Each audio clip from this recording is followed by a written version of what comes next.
बिस्मिल्लाहिर्रहमानिर्रहीम। अस्सलाम वालेकुम नाज़रीन, मैं उम्मीद करता हूँ कि आप सब लोग खैर खैरियत से होंगे।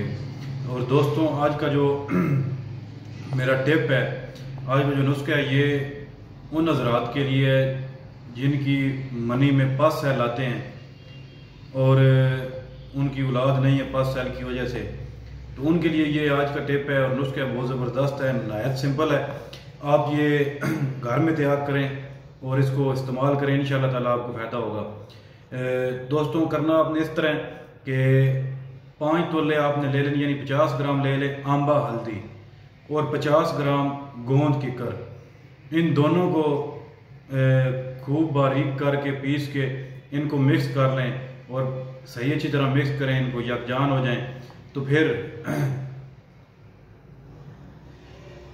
इसकी जो है ना आधी चम्मच सुबह और आधी चम्मच रात को ये पानी के साथ आप खाना खा कर लें। इंशाल्लाह ताला मनी से जो पस सैल हैं वो ख़त्म हो जाएंगे। आप इसको थोड़ा टाइम लगेगा, यानी आप इसको जो है वो 1 महीना कम से कम इस्तेमाल करें। ये नहीं कि आप खाते जाएंगे फ़ौरन, 1 महीना लगेगा, आपके पस सैल ख़त्म हो जाएंगे, आपकी मनी की इस्लाह हो जाएगी। तो अभी आपसे इजाज़त चाहता हूँ, दुआ में याद रखिएगा।